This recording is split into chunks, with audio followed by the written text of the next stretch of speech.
नमस्कार, बहुत स्वागत है आपका न्यूज़ 18 के डिजिटल प्लेटफॉर्म पर। मैं हूं प्रशांत कटारे और मेरे साथ मौजूद हैं मेरे साथी अक्षय। आज हम एक बार फिर बिहार की सियासत से जुड़ी तमाम अपडेट लेकर हाजिर हैं आपके सामने। तो बिहार में अब नीतीश कुमार की विदाई होने वाली है और दूसरी तरफ बीजेपी का मुख्यमंत्री, या कहीं जो कयास है कि बीजेपी का ही कोई चेहरा मुख्यमंत्री के तौर पर शपथ लेने वाला है। क्या कुछ अपडेट है, विस्तार से समझते हैं अक्षय से। अक्षय, क्या कुछ नया अब निकल कर आ रहा है? कुछ डेट फाइनल हुई क्या? कब इस्तीफा और कब नए मुख्यमंत्री की शपथ? हाँ, सबसे पहले तो पूरे बिहार वासियों को प्रणाम। देखिए, कल तक जो समीकरण था वो सब कुछ ठीक था। ये कहा जा रहा था कि बीजेपी जेडीयू में सामंजस्य है, लेकिन कल जब नीतीश कुमार ने राज्यसभा की सदस्यता ली, उसके बाद से कई चीज़ें जो देखने को मिला उससे, और सूत्र भी हमारे ये कह रहे हैं कि कहीं ना कहीं जेडीयू और बीजेपी में तनाव की स्थिति पैदा हो गई है। अब जेडीयू की ओर से कुछ डिमांड किए गए हैं। उसके बाद ही जो मुख्यमंत्री का जहाँ तक जो चेहरे की बात हो रही थी कि बीजेपी की ओर से होगा, उस पर अभी फिलहाल जो है वो कोमा कहिए फुल मतलब एक स्टॉप वाला जो मामला है वो आ रहा है समझ में, क्योंकि जेडीयू की ओर से जो डिमांड कही जा रही है उसमें डिप्टी सीएम की पहली बात चल रही थी कि सीएम जो है बीजेपी से होंगे और 2 डिप्टी सीएम जेडीयू से होंगे। लगभग 1 महीने से हम लोग भी इस चीज़ को लेकर के कवर कर रहे हैं। तो हाँ, लेकिन उसमें अब जो अपडेट आ रहे हैं उसमें ये चीज़ आ रहा है कि अब जो जेडीयू की ओर से डिमांड है उसमें गृह मंत्रालय की डिमांड रखी गई है कि अगर सबसे पहले तो या तो निशांत को सीएम बनाइए, पहला तो ये डिमांड रखा गया है। और ये इस्तीफे की बाद ये चर्चा शुरू हुई है कि जेडीयू की ओर से ये डिमांड है कि निशांत को सीएम बनाया जाए। बाकी वस्तु स्थिति जैसे जो मंत्रालय है वही रहेगा। बस सीएम नीतीश कुमार की जगह निशांत होंगे। अगर ऐसी स्थिति नहीं बनती है, बीजेपी की ओर से सीएम बनाया जाएगा, फिर गृह मंत्रालय जेडीयू मांग रही है। और साथ ही साथ जो विधानसभा अध्यक्ष का जो पद है वो भी बीजेपी मांग रही है। हाँ, यानी कि समान प्रशासन जेडीयू के हाथ में हो, जेडीयू की ओर से ऐसी डिमांड रखी जा रही है।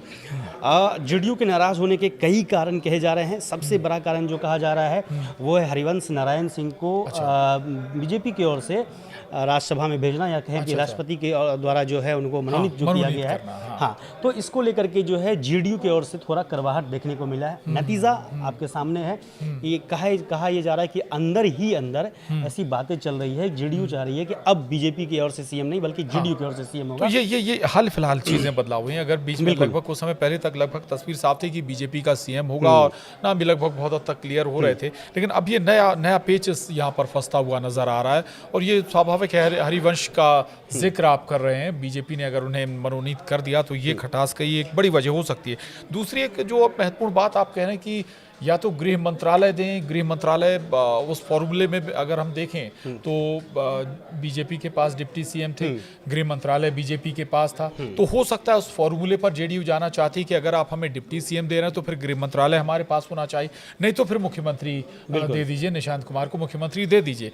युवा हैं, पढ़े लिखे हैं, समझदार हैं, सेंसिटिव हैं, संवेदनशील हैं, और सियासत में बहुत सारे, जब आपको कोई पद मिल जाता है तो आपके, अगर आप किसी बैकग्राउंड से, अच्छे पॉलिटिकल बैकग्राउंड फैमिली से आते हैं तो बहुत सारा आपको सपोर्ट होता है। बहुत ईजी दिक्कत नहीं होने वाली अगर नीतीश कुमार भी मुख्यमंत्री बनते हैं तो। देखिए, विजय चौधरी कल नीतीश कुमार के साथ आए थे। नीतीश कुमार के कामकाज के मामले में नीतीश कुमार के राइट हैंड कहे जाते हैं विजय चौधरी ने जब कल मीडिया से बात किया तो काफ़ी जो है नाप तोल कर उन्होंने अपनी बात रखी। लेकिन एक बात जो उन्होंने कहा वो मतलब उन्होंने कहा कि अभी सरकार बनने को लेकर के उन्होंने कहा कि शपथ लेने का मतलब सरकार बनाना थोड़ी ना हो जाता है, इसके लिए इस्तीफा देना जरूरी होता है। यानी कि नीतीश कुमार अभी इस्तीफा नहीं दिए हैं, अभी इस्तीफा नहीं तो कई चीज़ें, कई बातें अंदर से अभी चल रही है, कई डील जो होना है वो चल रही है। हरिवंश नारायण सिंह को लेकर के ये कहा जा रहा है कि बीजेपी के ओर से यानी फिर राष्ट्रपति की ओर से जो मनोनीत किया गया है, उसके बाद से चीज़ें ये कही जा रही कि जेडीयू काफ़ी नाराज है, पहला। दूसरा, जेडीयू ने उन्हें हरिवंश नारायण सिंह को राष्ट्रीय कार्यकारिणी जो सदस्य होते हैं वहाँ से भी हटा दिया था। जेडीयू के किसी भी बैठक में हरिवंश नारायण सिंह को नहीं बुलाया जाता। फिर ऐसा क्यों हुआ? आखिर ऐसा क्या हुआ जब आप एक राज्य में, स्टेट में गवर्नमेंट चला रहे हैं, फिर आपने हरिवंश राय को आगे बढ़ा दिया? ये थोड़ा सा शायद गलत स्टेप हो सकता है। और से ये कहा जा रहा है कि अगर आपको बनाना ही था, जो अंदर की बात कही जा रही है कि अगर आपको बनाना ही था तो बैठ करके विचार विमर्श करना चाहिए, चर्चा करते आप जेडीयू के साथ, उसके बाद आप हरिवंश नारायण सिंह को बनाते, ताकि देखिए हरिवंश नारायण सिंह हैं तो जेडीयू के ही नेता, बिल्कुल है, और जेडीयू ने ही उन्हें पहले राज्यसभा में भेजा था, और आज स्थिति ऐसी रही कि आप जो राष्ट्रपति के द्वारा उन्हें मनोनीत किया गया। तो ऐसी स्थिति में जेडीयू बिल्कुल नाराज है। और उसके बाद कई चीज़ें नतीजन आपके सामने है। लिहाजा अब जो हम लोग चर्चा कर रहे थे, तो बिल्कुल फार्मूला जो है वो अगर मुख्यमंत्री, जेडीयू ये भी कर रही है कि अगर मुख्यमंत्री बीजेपी के बनती है या बीजेपी चाहती है तो ठीक है बनाए, लेकिन वस्तु स्थिति जो स्थिति अभी है, जो मंत्रालय बीजेपी के हाथ में, वो सारा मंत्रालय जेडीयू के हाथ में होना चाहिए। और 2 उप मुख्यमंत्री की बात तो पहले से चल ही रही थी, लेकिन नया अपडेट यही है कि गृह मंत्रालय जेडीयू चाह रही है, विधानसभा अध्यक्ष जेडीयू चाह रही है। तो मुझे नहीं लगता कि इतने आसानी से बीजेपी गृह मंत्रालय छोड़ देगी, विधानसभा अध्यक्ष छोड़ देगी, और बिहार के सारा जो प्रशासनिक जो व्यवस्था है वो जेडीयू अपने हाथ में रखना चाह रही है। बिल्कुल बड़ी बात आपने कही। आपने जिक्र किया हरिवंश राय का, ऐसा ही एक हरिवंश मामला नारायण आपको- सिंह का। हरिवंश नारायण सिंह का ऐसा ही एक घटनाक्रम आपको याद दिला दें। दरअसल जब मोदी सरकार आई, शिवसेना से इन्होंने जो नाम मांगे मंत्री पद के लिए, इन्होंने कहा कि हमें सुरेश प्रभु भी चाहिए, सुरेश प्रभु, लेकिन सुरेश प्रभु का नाम नहीं बढ़ाया जब शिवसेना ने, तो इन्होंने सुरेश प्रभु को मंत्री बनाया और खुद राज्यसभा में भेजा बीजेपी ने अपनी तरफ से।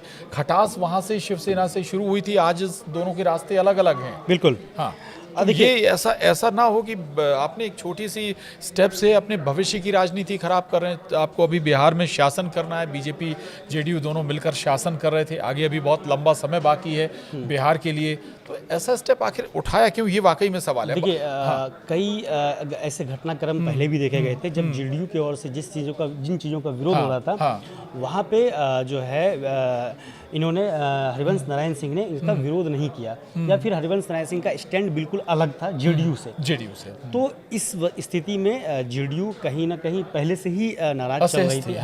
नाराज चल रही थी हरिवंश नारायण सिंह से, लिहाजा उन्हें इस बार राज्यसभा इसलिए नहीं भेजा गया जेडीयू की ओर से।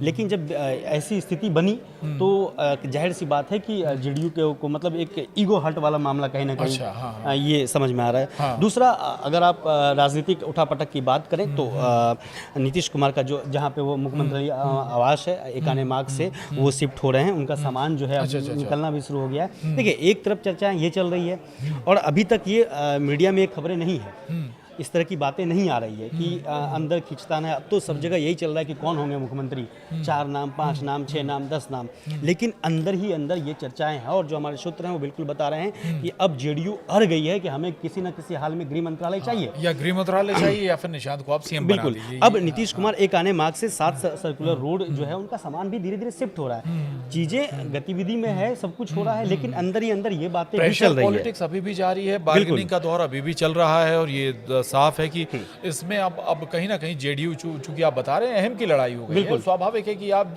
जिस नेता को हम आगे नहीं बढ़ाना चाह रहे, उस आप हमारी पार्टी के नेता को अगर आगे बढ़ा देंगे तो खटास तो पैदा होगी। आप ऐसे समझिए कि खटास अब दिख रही है जेडीयू की ओर से लगातार हरिवंश नारायण सिंह को जो है इग्नोर किया जा रहा था, लगातार इग्नोर किया जा रहा था। और हरिवंश नारायण सिंह भी किसी भी मामले में, जेडीयू के किसी भी मामले में एक्टिव नजर नहीं आए, किसी बैठक में नहीं आए। तो इसलिए उन्हें समझिए, आप उनको राष्ट्रीय कार्यकारिणी सदस्य भी जिन्हें हटा दिया गया, आप उन्हें जो है राज्यसभा या मनोनीत कर रहे हैं। तो लिहाजा स्वाभाविक है कि ऐसी स्थिति बनेगी। दूसरी चीजें जो हमने पहले भी कहा था, जब कहीं भी मीडिया में कहीं भी खबरें नहीं आई थी, तब हमने ये कहा था कि 14 अप्रैल वो तारीख होगा जब ये ऐलान होगा कि कौन होंगे मुख्यमंत्री बिहार के। मुझे लगता है कि बीजेपी कहीं ना कहीं आपस में बैठ के जेडीयू के साथ स्थिति सुधार कर लेगी और सामाजिक स्थिति पैदा जरूर करेगी, लेकिन जहां तक गृह मंत्रालय की बात है तो उसका भी कुछ न कुछ समाधान बीजेपी निकालेगी, लेकिन मुख्यमंत्री बीजेपी ही देगी, ये भी तय माना है। ये लगभग तय है कि मुख्यमंत्री बीजेपी का ही होगा। अच्छा, तारीखों पर भी चर्चा चल रही थी, 14 या 15 तारीख को शपथ, 15 तारीख का शपथ का जिक्र था, एक 18 तारीख की भी शपथ का जिक्र था। बिल्कुल कहा यह जा रहा है कि इसमें शायद पीएम की उपलब्धता को लेकर शायद तारीख का मसला फंसा हुआ है। देखिए, इस बात को तो आप मान लीजिए, बीजेपी बिहार का जो एक अध्याय था, पुराना अध्याय, वो लगभग अब वो खत्म है, समाप्ति पे। बिहार अब नए अध्याय की ओर है, नए इतिहास को रचने जा रही है। अब चाहे जो भी मुख्यमंत्री होंगे, वो पुराना वाला अध्याय जो है वो खत्म है। नए अध्याय में अब कौन मुख्यमंत्री होंगे, इसकी चर्चा हम लोग इस वीडियो में जरूर करेंगे। लेकिन अब उससे पहले झंझारपुर से सांसद हैं रामप्रीत मंडल है। अच्छा, उन्होंने क्लियर कहा है कि अब देखिए, एक तरफ बड़े स्तर पर ये बातें चल रही हैं, लेकिन पहले से जो मैसेज कहीं ना कहीं जेडीयू सांसदों के पास या विधायकों के पास पहुंचा होगा, तो वो अपने असर से कहीं ना कहीं मीडिया के सामने अगर बातचीत में कहीं निकाल दे रहे हैं या निकल जा रहा है। तो ऐसी स्थिति में उनका बयान आया है कि हाँ, बीजेपी से सीएम होने जा रहे हैं और जेडीयू से 2 डिप्टी सीएम होने जा रहे हैं। ये कौन कर रहे हैं? रामप्रीत मंडल हैं, झंझारपुर से जेडीयू के सांसद हैं। हाँ। उनका ये बयान आया है। ठीक है। अच्छा, लेकिन अब चलिए वक्त थोड़ा मैनेज हो रहा है, लेकिन ये बड़ा महत्वपूर्ण है कि शपथ की तारीख ज़रूरी है कही जा रही है अब, लेकिन ये देखना होगा कि शायद इसमें पीएम की उपलब्धता की बात बिल्कुल। जरूर अब तक जो ये कही जा रही है, जो हमने हाँ। पहले भी कहा था कि 14 अप्रैल वो तारीख होगा जब बिहार के मुख्यमंत्री का ऐलान हो जाएगा हाँ। और 15 अप्रैल को शपथ ग्रहण होने जा रहा है, हाँ। जो अब तक ये कही जा रही है। और एक छोटा सा कि अगर हम नामों की चर्चा करें तो कौन कौन लोग बिहार के मुख्यमंत्री के नाम के रेस में हैं, तो 5 नाम अभी गिनाए जा रहे हैं। जो सम्राट चौधरी जो पहले चल रहे थे रेस में संगठन की ओर से, या फिर कहें कि मजबूत दावेदारी उनको कहा जा रहा था, लेकिन अब ये कहा जा रहा है कि सम्राट चौधरी जो है वो अभी नहीं, मतलब उनका नाम कहीं ना कहीं पिछड़ गए हैं वो। कई नाम है चर्चाओं में। सम्राट चौधरी के बाद श्रेयसी सिंह का नाम लगातार 2 दिन से आ रहा है कि उन्हें अचानक से दिल्ली बुलाया गया है। आज लगभग 6 से 7 घंटे पहले उन्होंने राष्ट्रीय अध्यक्ष नितिन नवीन से, बीजेपी राष्ट्रीय अध्यक्ष नितिन नवीन से मुलाकात की है। मतलब बड़ा संकेत है। हाँ, बड़ा संकेत है। तो कई नाम है, उन नामों की मैं चर्चा कर लेता हूँ। मुझे लगता है कि ये 5 नाम है जो बिहार के मुख्यमंत्री बनने जा रहे हैं। सम्राट चौधरी हैं, संजीव चौरसिया हैं, उसके जनक राम हैं, श्रेयसी सिंह हैं और साथ ही साथ धर्मशिला गुप्ता हैं। 2 महिला मुख्यमंत्री। चलिए, यानी ये भी हो सकता है, इस बार कुछ हो सकता है कि जैसे दिल्ली में हमने ये एक एग्जांपल देखा भी है। बिल्कुल बिल्कुल। दिल्ली में महिला मुख्यमंत्री देखकर बीजेपी ने एक मैसेज देने की भी कोशिश की है उस आधी आबादी को, या कहें कि उस आधे वोटर को। बहरहाल हमारे आज के इस चर्चा में इतना ही। आशा करते हैं कि आपको और जो अपडेट है हम वो लगातार समय समय पर देते रहेंगे। बहुत शुक्रिया, नमस्कार।